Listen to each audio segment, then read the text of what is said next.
because of the cheating, signal cheating. Oh yeah, right. And I love Carlos Beltran when he was our player on the Mets team. West Virginia's number 12 in the NCAA basketball. The men. John? I wouldn't mind having a cup too, please. Okay, any cream or anything? Oh no, black is fine, thank you. Black? Yeah. So this is the second part and the final part of this little session on hymns here.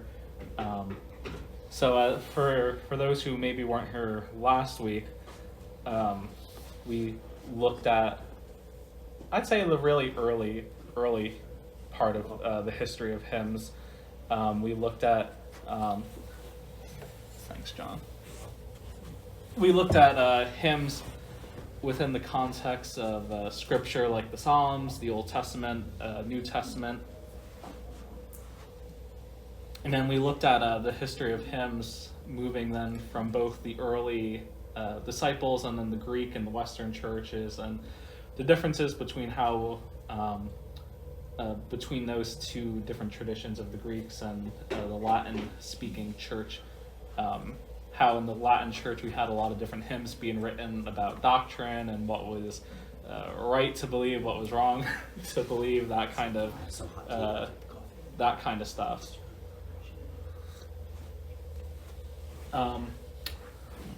Let's not put it there. And then what else did we talk about last week? Oh yeah, I guess I had talked about part of my philosophy on hymns and how I think about hymns as sort of a musician and as a pastor, which is that of thinking of hymns as Christian folk music, because as folk music captures what's at the core of certain communities, or captures core things, hymns tend to emphasize those captures those core things, also those core parts of what we hold on to in faith. So today, and Billy had alluded to it part of last week also with his question, is that so today we're looking at the Reformation period through some of the early American hymnody, and maybe touch on, depending if we have time, touch on hymnody or music in contemporary church. But I know some of you had asked the last time about resources, and part of some of the books that I pull from is, this is one book that I pull from, and we sang a song by him last week from John Bell. It's called The Singing Thing. The Singing Thing, which really captures what it means for us to sing as a congregation and why it's important to sing as a congregation. And then there's this other book that I sort of pull from occasionally.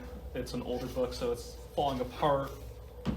But it's called Christian Hymns Observed, is another book that I pull from that talks about the history of hymns, by Eric Rutley. I think it provides some good background on the history of hymns, but he gets a little cranky sometimes. And so it's just taking some of what he writes with a grain of salt, because I think he says a lot of good things, but sometimes he gets a little cranky about church music. So we're talking about part of the Reformation and then early parts of some of the European hymnody. And as I mentioned last time, Isaac Watts was one of those famous hymn writers who wrote one of the hymns that we still sing today, which is, a mighty fortress is our God, a bulwark never failing. So that's already one hymn that you know from one of the early periods of Christianity throughout the Reformation time. I think what's interesting about the Reformation is because we have people like Martin Luther who are coming out and starting to write their own hymns as part of their own movement. And as we look at people like Martin Luther who are starting to write hymns, Martin Luther is very passionate about bringing music back to the laity. I don't like using the term laity because I feel like it doesn't give people who sit in the pews enough credit. But the laity are the people who come sit in the pews on Sunday as part of worship. So Martin Luther really tries to, in his songwriting or hymn writing, shift some of that power back to people who are sitting in the pews on Sunday, compared to the more Latin Mass tradition of the priest being up front, or whoever is leading worship, a deacon, what have you, who's mostly the one up front leading worship on Sunday, or the Mass. So Martin Luther keeps pumping out these hymns. Meanwhile, you have people like Calvin, who another big reformer, one who we trace our Presbyterian roots back to, who is still not really sold on the use of music. Yeah, in I church. think he was a bit cranky also. Martin Luther was, or John Calvin was also cranky about using music in church. Dancing. Yeah, Calvin compared to Luther was really focused more on, I guess if you had to categorize Luther and Calvin, Luther's really more of the artist, more of the poet, and Calvin's really much more intellectual thinking. Well, Calvin used to be a lawyer, so he's very great at thinking, great at putting his thoughts down on paper. But when it comes to music and the arts, Calvin's not sold, and so he really believes that if you're gonna sing in church, you can only sing the Psalms, and that's really all you can sing, because he believed sort of that any other kind of music that you use in a church setting would take away from what he felt was at the core of worship, which was worship, or the hearing of the word. But then you had some other Protestant or Reformed, you had some other outliers there also. The Anabaptists would have been another big movement during this time as well, and the Anabaptists, they were also pretty big into using music, because they were starting to break down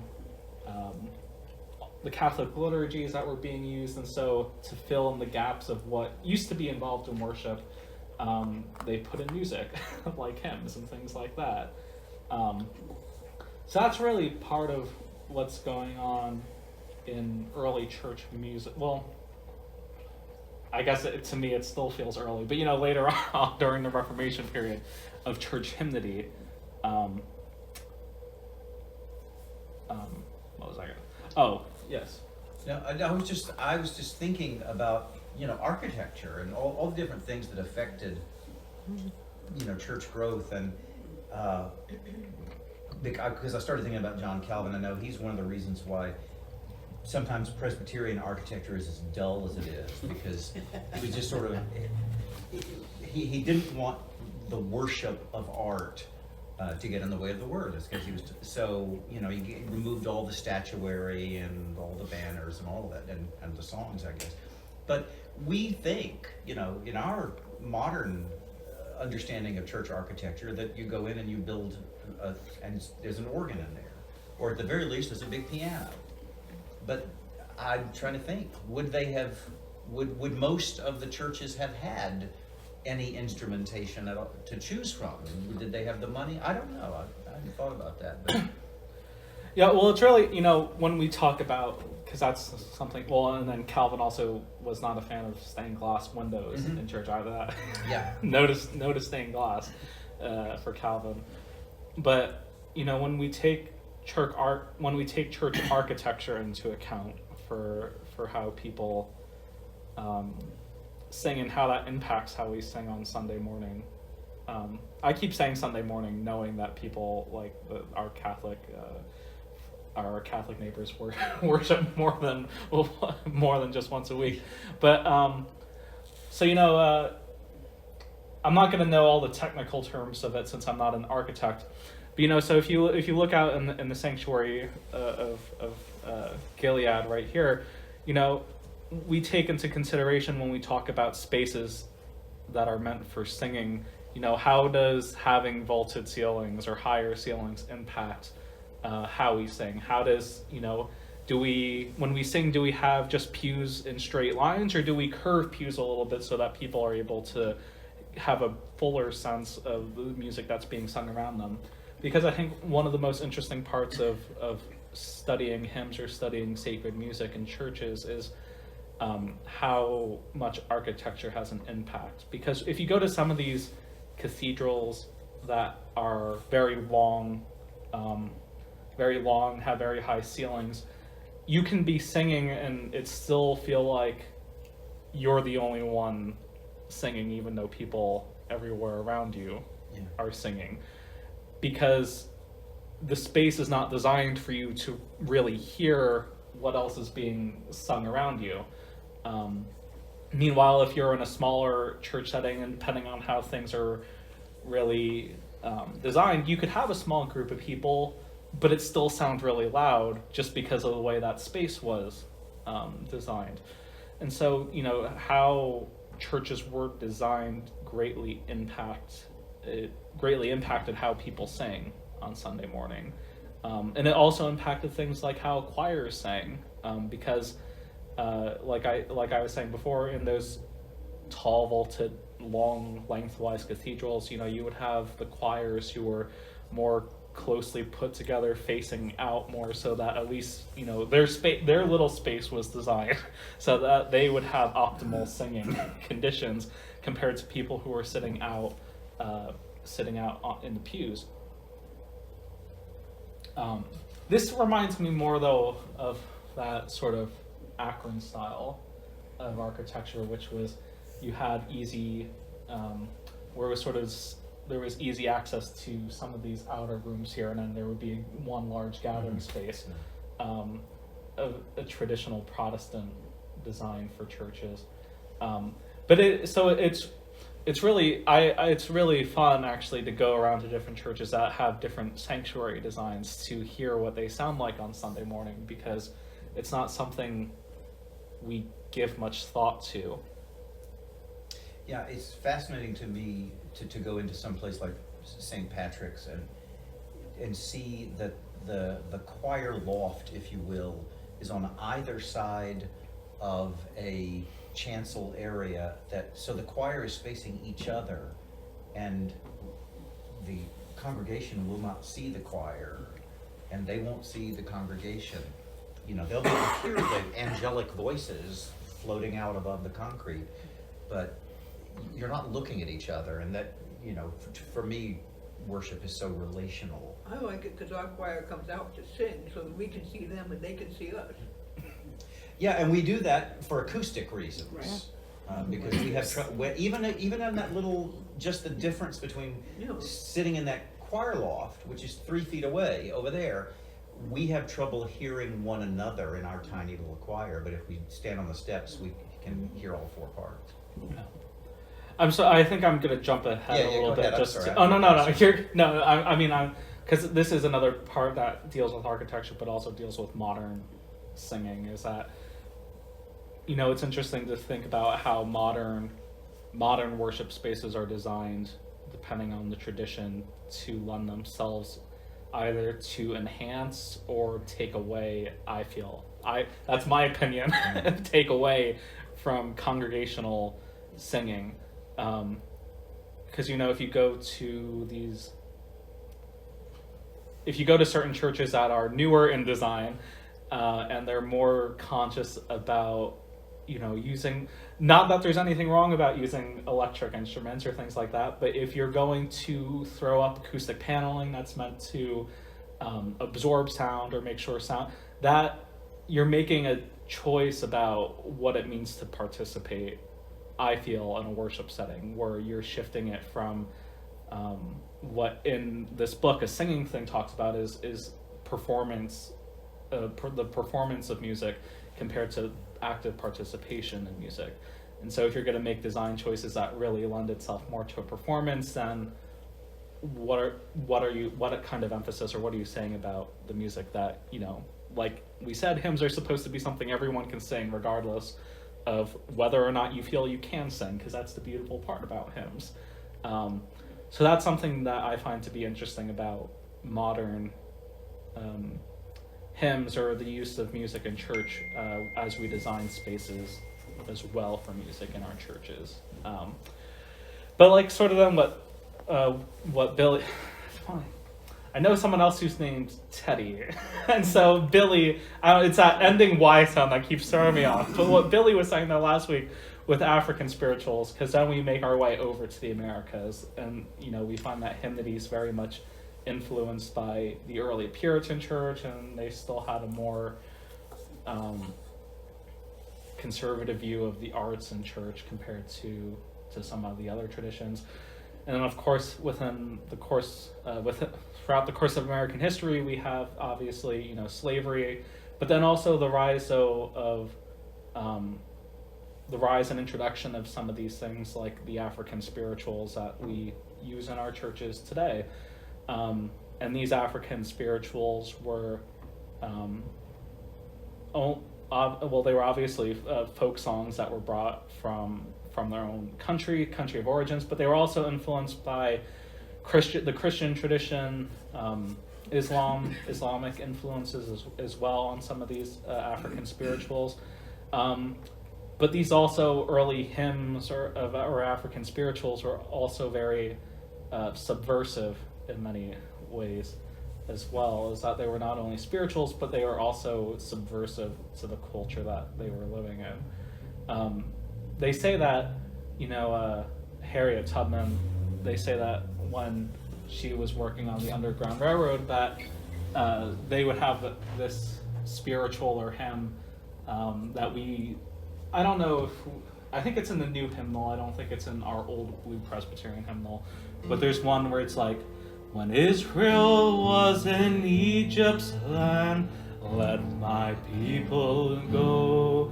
So that hymn, that spiritual, was one that was said that Harriet Tubman would use on the Underground Railroad, and when they would sing it, people knew that she was nearby, and that was a sign that, if they were looking for a way to find freedom or to escape, that, that was one of the signals. So that's what I mean by some of these early African spirituals also were subversive in nature and not just of a spiritual nature as well, because they were conveying coded messages, I guess you could almost say, in a way that people would be able to pick up on. So, what am I thinking of? Yeah. But and also just a reminder that if you do have questions along the way, that feel free to ask them, because I don't like to hear just my voice. So, but that's what I really think is beautiful about some of the African spirituals that we've brought into our modern church context, also. But that, what we were talking though also about last week is that the problem with introducing problem in more of a musical technical sense, not that there's a problem using them, but part of the problem of introducing some of these spirituals is that our modes of music are not necessarily best suited for these kind of spirituals, like what Billy and Martin and some other folks were saying last week. What would it be like to sing "Go Down Moses" with a strict, I think it's 4/4 meter on an organ? Would that be the best use of that kind of music and with that kind of hymn? But it's interesting when we talk about spirituals, African spirituals, or those kind of spirituals in general that come from other cultures, because when we sing them, I find that it's hard for a lot of Presbyterians, if you don't sing them usually, to sing them because the rhythm feels not something you're accustomed to. But what I always find interesting though is if you go to churches where this is the norm for their music, because it's their hymnody, their collection of songs that they use, that even if it feels like there's no set rhyme or reason for why it's very much still an organized I don't know if that's the right way. People know what they're doing just inherently from having sung it. And music directors, they have their hand cues that people know to pick up on. So even if it feels like for us, coming from whatever Presbyterian context we're coming from, that there's still some structure, I guess, to these kind of songs that might feel like there's no structure. Because what was the one we were thinking of as an example last time, Martin? It was. It was I'm gonna sit at the welcome table. I'm gonna sit at the welcome table. Yeah, because like I could see that one. You have some either piano or other instrumentation, or you could even have organ, but it's more of that free flowing organ and people clapping. Like there's more. To me, there's a richness to how these spirituals play a role in our church if we use them in a way that really plays on their strings. But I jumped ahead a little bit because I just want to make one more comment about one of the early reformer hymn writers, who was Isaac Watts. Because Isaac Watts, there's a funny sort of apocryphal story about his hymn writing, which was that when he was younger, he told his father, who was a pastor, that he just could not stand the music that they sang on Sunday. And so his father said, well, if you don't like it, you write your own music. And so Isaac Watts went home and wrote a hymn to be used at the evening service, and it was a hit. So that's sort of an apocryphal story about how Isaac Watts got started in this hymn writing. And what year would that have been? I mean, just approximately, what century we're talking about? I want to say this 1700s. Right, because this is the same complaint we hear now. Yeah. Every generation complains that their parents' music is dull and boring. And 'twill always be so. So you got to go and write your own hymns. That's the right. moral of the story. Each generation has to do their own Like thing. your father did. Yeah, that's right. That's Oh, exactly well, that's true. But Isaac Watts was a really interesting hymn writer because he sort of took what he felt was the best of Lutheran practices, but also was not really thrilled with what was happening in the Calvin camp either, because he felt they were very dreary, down, like was right about self-flagellating songs, Yeah. what bad people we are all the time kind of stuff, so which would have been very Calvin, a very Calvin thing for them to do. But Isaac Watts wrote other well-known, beloved hymns like "Joyful, Joyful," for example. Oh, that's right. Joyful, Joyful, or Joy to the World. One of the joys.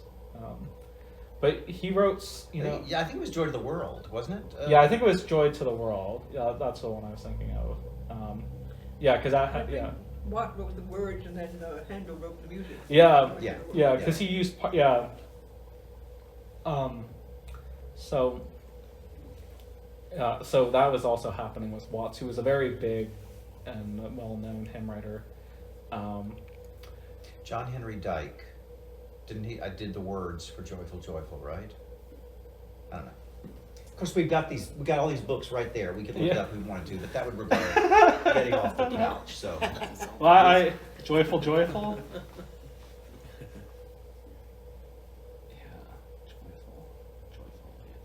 we don't have to get up. We have computers. Right. Oh, I don't have the internet Okay. anymore. I'm sorry. Yeah, sorry. No Wi-Fi in this church. Henry Van Dyke. Yeah, he was the one who wrote the text for "Joyful, Joyful." So,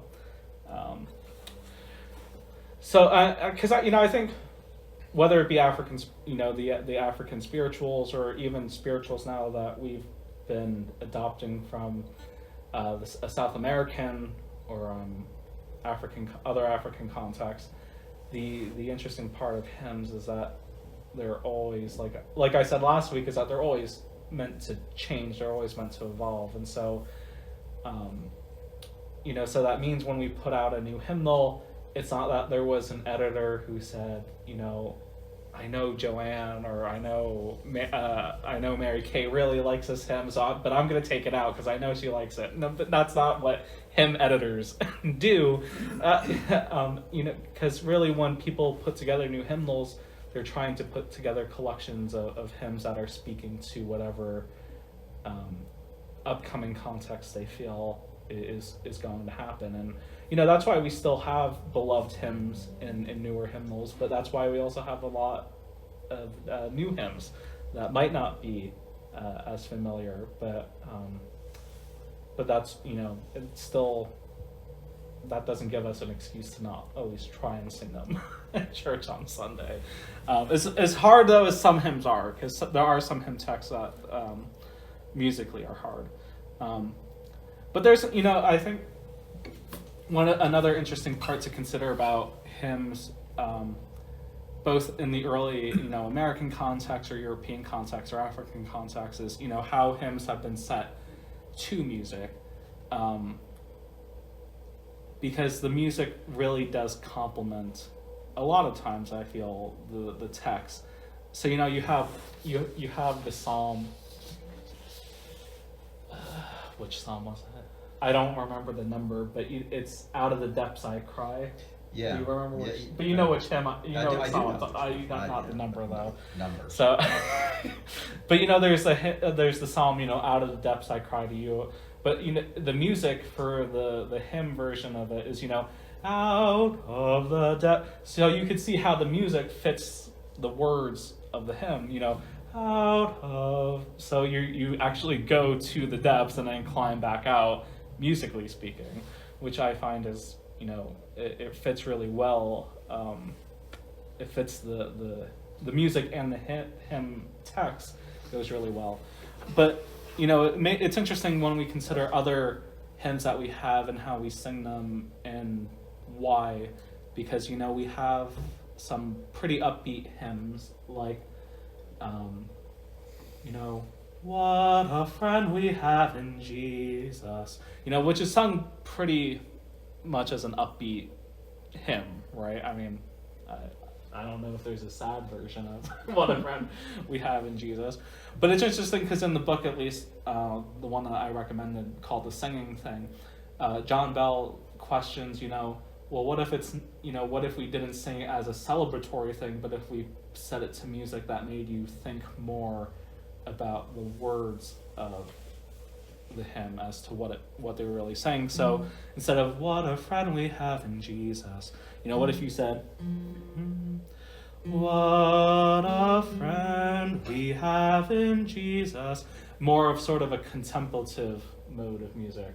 I'm not saying that, of course I'm going to say the upbeat one's more fun to sing, but but the way we put hymns to music and vice versa really lends itself to how we interpret them and how we think about them, and I really think it has an impact on what the hymns say subconsciously to us as well as we sing them. Because I think the other example I used last time was, I think of how the song, the tune for "How Great Thou Art" as being more of a, I don't know if triumphant is the right word, but if you slow it way down to where it takes you really long to sing, to me that takes away from the impact of the hymn itself. I was funny because I was just thinking about that particular hymn as you were talking about that, because musically, I think the first verse is something like, as I go through and look at my lofty mountains splendor, and I am looking at all the worlds God has made. It's sort of like I'm walking through and looking at things, and then sings my soul, and then it suddenly lifts, and the singer is getting caught up in the majesty and the grandeur, and it just musically so goes along with its own lyrics, and I just love that about it. So what do you? I mean, you don't have to say anything if you don't want to say anything. But do you have any thoughts on anything that I've talked about so far, or anything question-wise, or?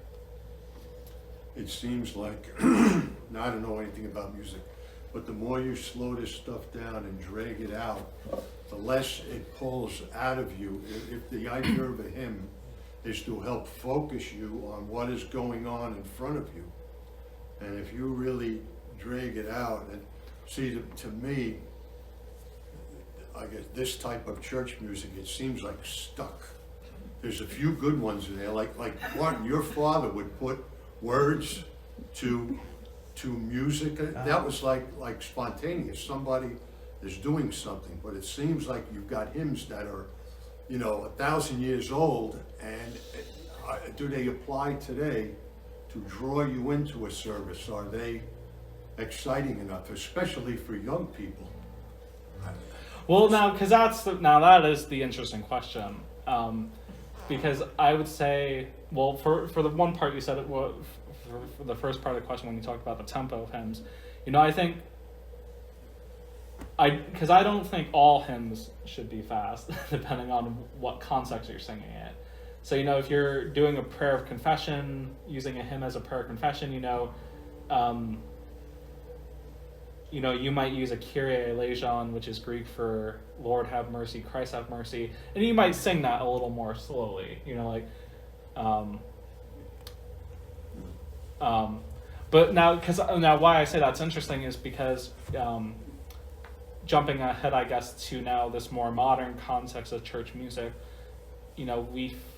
I think a lot of assumptions are made that only young people like fast music that's upbeat and is led by people up front on guitars and drums, which for some folks that's maybe true for them. But my counterpoint to that argument would be I point to this religious community in France called Taizé, and I probably murdered the French pronunciation but there's this religious community in France called Taizé, which sings these really more almost chant-like contemplative pieces that are more slow. Like I think one is like, "Oh Lord, hear my prayer. Oh Lord, hear my prayer." So that's not. I wouldn't classify that as having a strong, upbeat rhythm that we might associate with some contemporary worship. But if you go to some of these meetings that Taizé has on a regular basis, especially during the summer, you'll find that there's thousands and thousands of young adults and younger people who attend. So there's a draw, obviously, right? Because otherwise, if young people weren't finding, I sometimes find that there's some words that don't have a strong enough meaning, but I think young people have a really good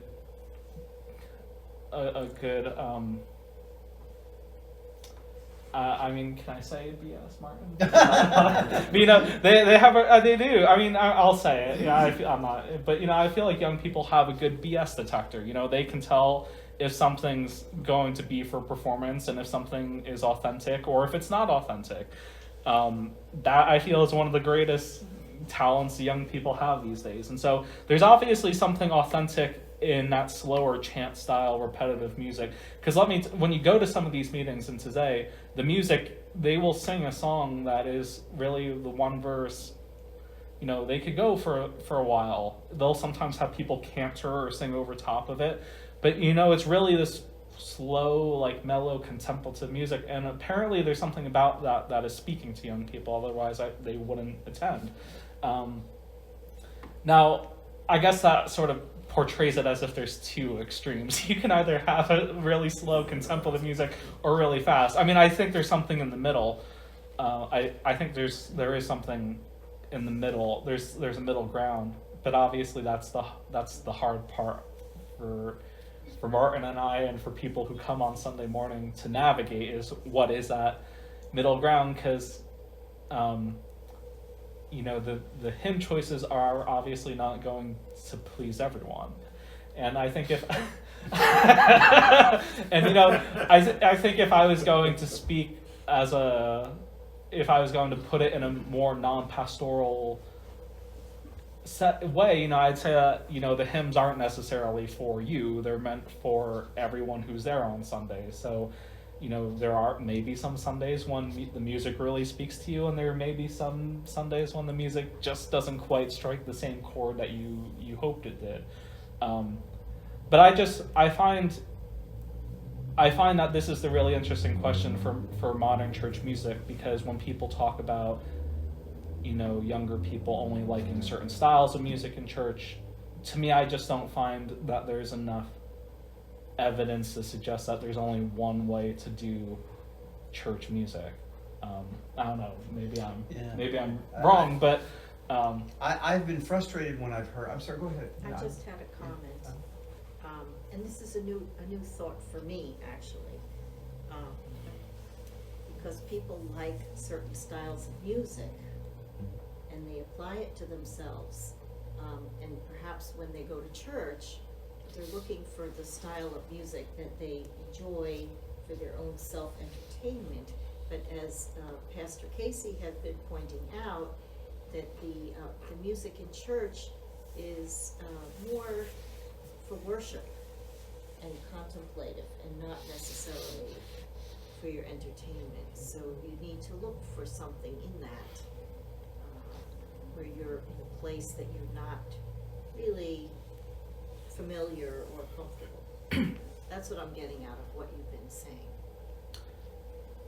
yeah. Well, did you have something more? No, I was just thinking about how one of the frustrating things I've heard many times from the young people, that they don't necessarily relate to the kinds of music that we have in church. I don't know what to do instead that is going to do it for them. And is that because I'm an old man, or is it just because every generation has to go through this? Go ahead, Eric. You know what, I don't know if it's just the type of music or the tempo or something like that, because like you said, everybody likes something different. Yeah, right. It's what it's about. If there could be more relative to modern society now, rather than 1,000 years ago. So everything has to go together. I mean, I didn't mean I just like fast music. The little tune that you played there, whatever, that was very nice and will definitely fit in certain parts of the service. But happy stuff is good too, and if it could relate to current Yes. The current culture, humanity, the yeah. situations we're in now, to get that involved, because it just seems to me that this music hasn't changed in I don't know how long. At least 10 years that I've been singing it.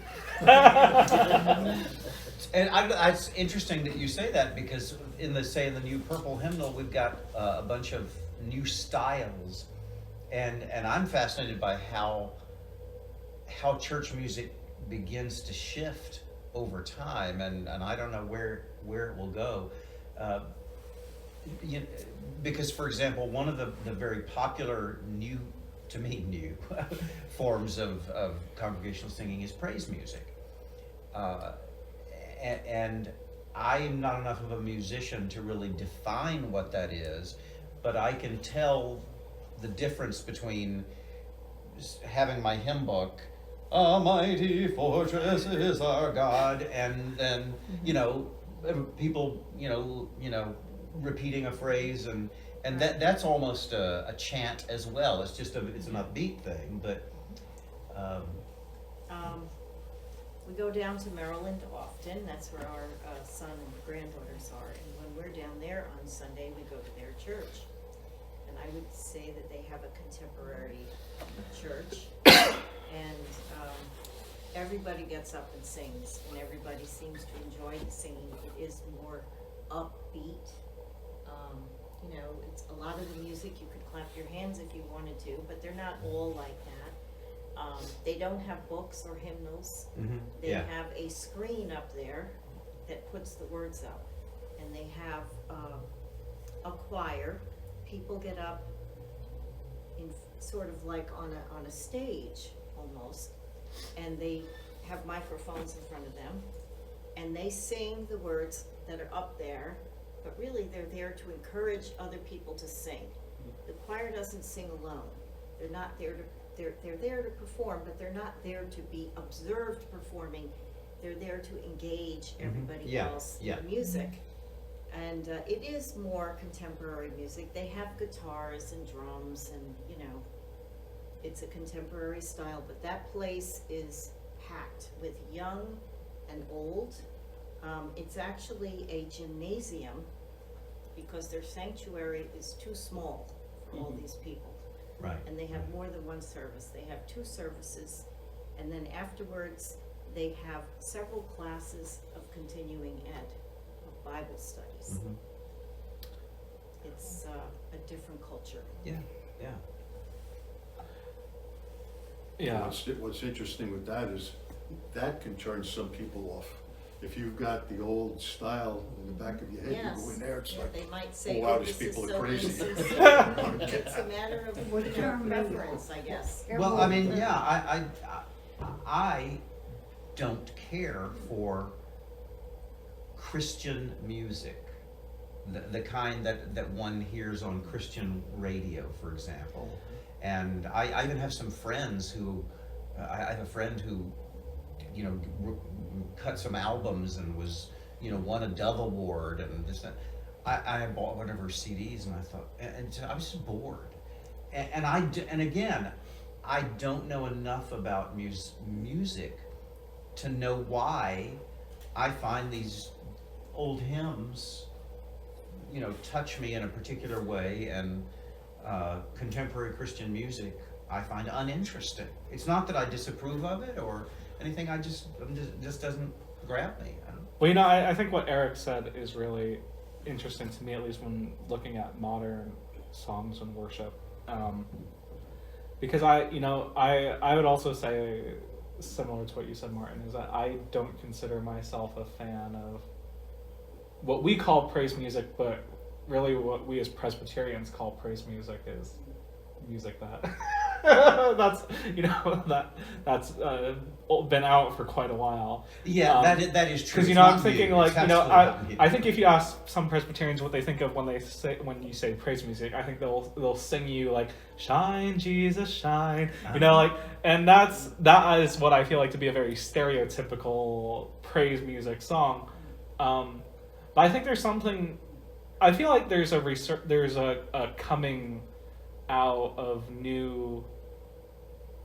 I don't know if praise music's the right word, but, you know, music that we can use in church that is authentic, it's sincere, and it's applicable to the time and place that we live in.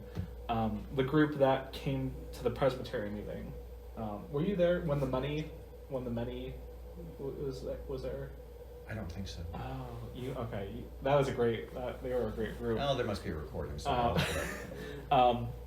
So, you know, like there's this group out called The Many, which puts out Christian music, but it's led by, it was a former music professor at the Chicago Presbyterian Seminary. I forget what that one's called. McCormick, yeah.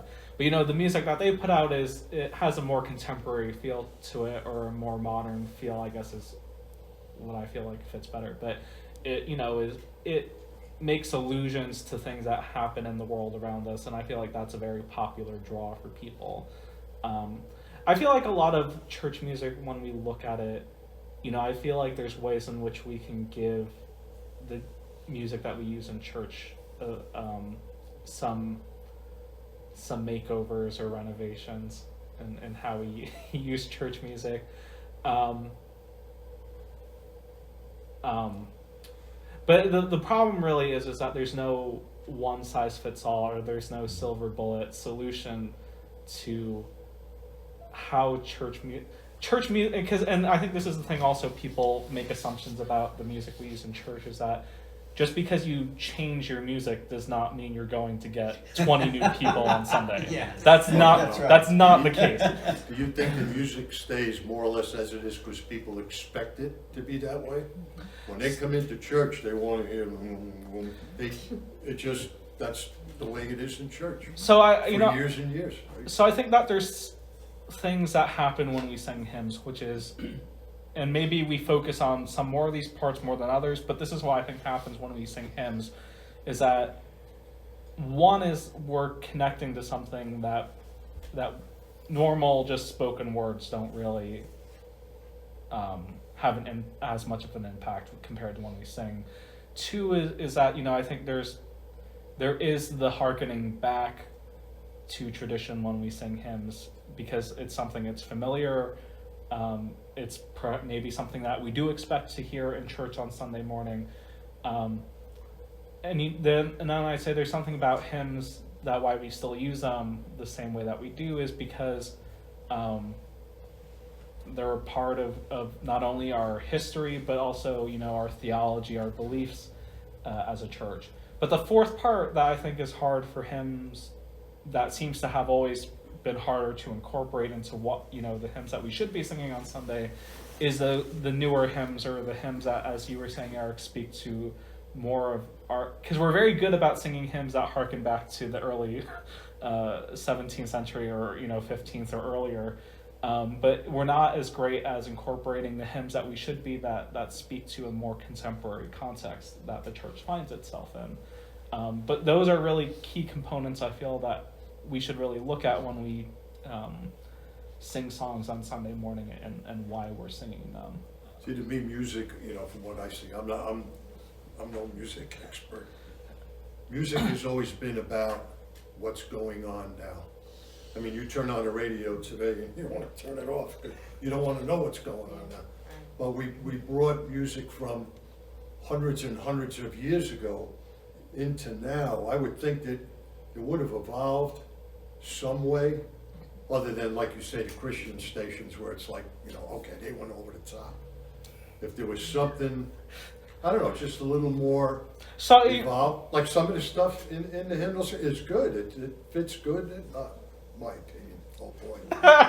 If Mary was here, she would straighten me right out. But just a little, like come forward with everybody else a little bit. And so, you know, and this is where I think I would put the important caveat, that when I'm talking about hymns, I'm talking really about hymns from a Presbyterian context. You know, so if you go to the mostly African American church, I don't know if there's one here in Carl, you know, or if you go to a more Baptist church, or, you know, you different traditions will have different hymns, and you may find that they're bringing something to the table that we might not have, but then we also have things that they might not have. It's just, you know, the part about hymns is that they should speak to a current context, but there's also, it's balancing that with the history, with the stories of where we came from, and we might have leaned more heavily towards the hymns that just tell about where we've come from and where we've been. But, you know, that's why using, you know, new hymnals with new songs, hopefully, you know, there's the slow and painful evolution of the songs and the music that we use in churches. That is true. It is a slow turning, because, for example, I know that there are a lot of songs in the hymnals that we're currently using, the blue and the purple, that were made popular in the 60s and 70s, which to me feels very recent. But I realize we're talking 50 years ago. You know, that's a long time ago. So you see them as the classics. Well, You know, and what happens is the church does reflect the culture, but invariably we are decades behind in picking up on those things. And, you know, in the old days that didn't matter, because time didn't move as fast as it does nowadays. But Yeah. But it takes a long time for a hymn to become popular and to make its way in. Spirit of gentleness. You know, that's pretty new. But that's from like the 60s. Isn't it? Yeah, I know. It's the hippie stuff. I think of the hippie stuff. Yeah, because I mean, I think one of the last things I want to do here is I'll sing. I mean, there is a newer hymn that came out in 2008 that's in our hymnal that I think is one of my favorite hymns. That I don't know if you've used it for communion before, but it's the "Come to the table of grace, come to the table of grace. This is God's table, it's not yours or mine. Come to the table of grace." So that's a newer hymn that we have that came out.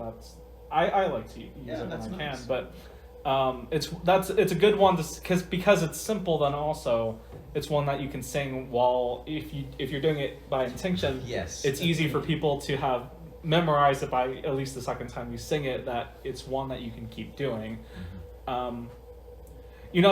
I think the beautiful part about hymns and the study of them is that we're never sure of where they're really going to end up in the next decade, let's say, because who's to say? I think for sure down the line we're still going to be singing hymns that we're singing today, but I really feel that at some point the church is going to have music that looks pretty different than what we're singing today. What you were talking about, this modern church that you went to, that music is more like songs, don't you think? They're more like songs rather than hymns? If No. there's any kind of, what's the difference between a hymn and a There's a song? bit of repetition in there. Is what? There's a bit of repetition in But there. a hymn to me is down here, and that type of church, it's like more like songs, singing, Well, if there's a difference. Well, I I think think it's like a hymn, but it's just a bit more lively. I've had the Call it a experience, song. I wouldn't call realize. it a song.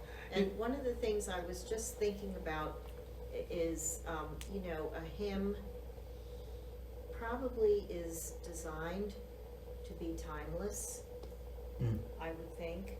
Just like, when you read the Bible and you read about human nature, have we really changed? We really haven't. Certain hymns I like. And I think that hymns are kind of meant to be a form of worship and a form of expression that could speak to a lot of people, maybe not everybody all at the same time. So I guess that perhaps as we get more selections of hymns, there'll be, not that any of them should be phased I out. don't think they're writing anymore. I don't Well, know. no, I can't Well, what you say. said about timeless, Yeah. the holiday hymns and that, they have to stay. They Yeah. can't be rewritten. No. Those are timeless. That brings you to that holiday, and that's it. They got. Oh, so you have your Well, yeah, see, favorites that- then. 'cause that's I got my the- classics too. now that's the Yes. irony of hymns, right? Yeah. If you don't have the same thing all the time, something different, Mhm. but Yeah, not yeah. everything different all the time. Yeah, So right, you get to know right. something new, you get to repeat it enough so that you know it, you can enjoy it, not that you do it once and then you struggle to do it and then it's all done and you have to struggle with another one. And it is also, it's about what do we hope as worship leaders, our people can do together. Yeah. So for example, if I do a funeral at the funeral home, a lot of times you don't have a hymn at a funeral home, but I will sometimes ask the family if they would like something. And about the only thing we can all agree that we might do in the funeral home a cappella is Amazing Grace. Yeah. Why? Because we all It's timeless. know it. Yeah. And it has come to mean something to people, because it kind of gets into our bones. That was the one hymn my mother did not like, and she refused to have it at my father's funeral. And I didn't have it at hers, because she just felt that it was very depressing, and it was always about death. So she would not have Amazing Grace. But my point though was that it's hard to find things that everybody Everybody can knows. sing. That Yeah, I think And I was just thinking about your if you have a praise band, that's function is to lead the music, they know that music, and they can help you sing it. And that, And they you know, do, they yeah. help you sing it. Yeah. And the tune repeats. Mhm, yeah, So yeah. you might So you have pick it some- up after a while. You might have some different words, Uh-huh. but you know the tune, and then some of the words repeat, you know, so Yeah. Mhm. it gets a lot of participation. And then there's a teaching element to it, and you Yeah. learn to participate. Yeah. I think I would just end by saying, you know, I think that as I look out into the future of church music, I think honestly one of the biggest challenges facing the church in terms of how hymns and how music is done is congregational versus what I would consider to be performance music, which is why I think even though I'm a millennial and I should love it, I think, you know, I would honestly push back against singing songs or having things that create the feel of something being a performance, because I think really that defeats the purpose, I feel, of what hymns are, because if hymns are supposed to be something we all can sing and be able to hear each other sing, not just the people up front singing it, then, you know, those are things I think make us question the role that church music has. But that's what I feel to be one of the bigger things that'll come up at some point in church music. But yeah. I'm getting a little mixed message from you on that, because I think you're talking about the band on the stage type performance, where what we have in our church is the choir does a performance. And sometimes people even applaud for them for their performance.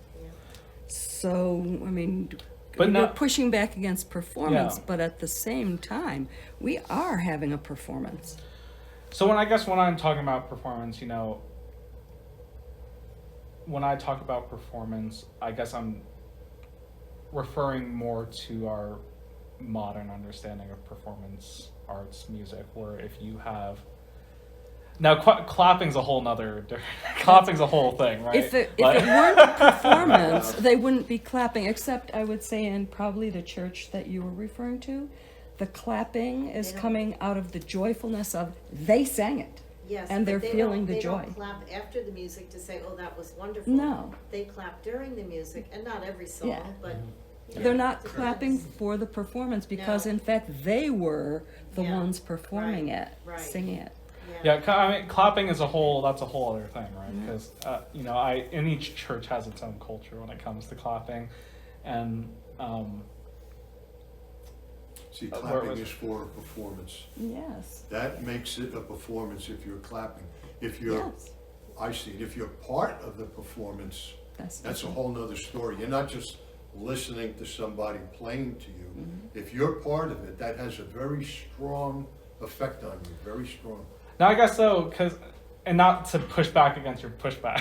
No, But I'm just. you know, because and this is just, but you know, I think it's been interesting because I've been in churches where I've heard the pastor say that, you know, you can clap, but you have to think about the reason why you clap. Why? Because if you're clapping because you're exalting the praise that you're bearing witness to, and you want to lift that up, and this is your way of lifting it up, then that's fine. But if you're just going to clap because you thought, oh, what a wonderful piece, then that's a different question, right? Yeah. Because if you're clapping as a way to show affirmation of this act of worship, I could see that. But if you're clapping because it's like any kind of other concert piece that you want to and you thought it sounded good, then that's a different reason why you clap, right? And when we talk about and of course there's a lot, and of course I don't think I hold all the answers on church hymnody and music, but There's times here when we have somebody like play the piano, Dwayne, or the guy with the, whatever that is, you clap. You know, they got up there and they did this for you, for price. I had a great aunt that if you clapped after maybe somebody did a piano solo or something and you clapped, she would never go back to that church again. She's rough. I guess there was no drinking either. See, I grew up in the church where you didn't clap here, and when they first started to clap, I was like, it's not an audience performance. This is, to me, it's a holy sanctuary, and just even though you're joyful about the performance, it just wasn't what I grew up with. You didn't clap in church. I'm in the minority, but it doesn't bother me a bit. I'm a professional performer. Before I came to you guys, I was an actor and a singer. And I don't know what that was. to me, when I'm in the pulpit or whether I'm singing in worship, there's no getting around the fact that there is a performative element to it. So I don't make that much of a distinction. So wait a minute, so Yeah. after you give your sermon, if we all said, oh, very nice job, Martin, you're okay with that? If the people, Of course. yes, If you didn't do it next week, you'd be Don't upset. comment on it. that has happened once or twice. If people are moved to express appreciation or joy, that to me is sacred and beautiful, and it is, to me, that feels like worship. Now, if they boo people like at a ball, that would not feel like a Christly sort of thing to do. But to say, oh, I love that, yes, oh gosh, you did a great job, that just feels very Christ-like, loving and worshipful to me. And That doesn't idea- bother me. I in the whole controversy of whether we clap here or not, I don't care. We didn't clap in the church where I grew up. We clap in these. I don't care. Whatever. Now I guess I that was just in the Radix Club in college, and I was used to having people clap after I performed. So I don't. If I go to get a church and perform and they clap for me, it's not gonna bother me. now I think actually because I was giving it a little more thought as to what I'm talking about when I think when I talk about more of performance, I'm talking more about accessibility of the music that we do in church, the accessibility of music. So if you like let's say you went to, I don't know who's a popular artist nowadays, but if you went to a concert or I'm not going to articulate this very well, but when I talk about performance and accessibility of music that we sing in church, that I believe that the music should be able to be easily sung by everyone. And if you're going to do music if you're going to use music as your primary mode of worship, but it's going to be very musically technical, or it's got to have lyrics that are not easily sung, then, but only the people up front are the really ones who are skilled at it, then in my terms, that's what I'm considering to be performance Yeah, music. I agree. And I guess that's what I'm more talking about in terms of performance is the accessibility of the music that we're doing in church. Because as I was saying last week, is hymns are something that is supposed to be easily accessible to people on Sunday or during the course of the week. And it shouldn't only be certain people who are able to do pieces of music. But that, I feel like that's all I really have to say. But I've enjoyed talking about hymns and music, and it was Thank you. a pleasure to be able to Thank come you for here. coming out and doing that. I appreciate it. Yes, very enjoyable. So we're gonna clap. Thank you, Eric. Shall we close in prayer? Yes. Lord, we thank you so much for the gift of wrestling with what it means to express ourselves in music and song. Help us to understand and to grow in that understanding. Through Christ our Lord. Amen. Before everybody leaves, that's normally a part of the group. We just ran out of scheduled Bible study. Right. So what do we So maybe the people should stay for a few minutes who Okay. need to talk about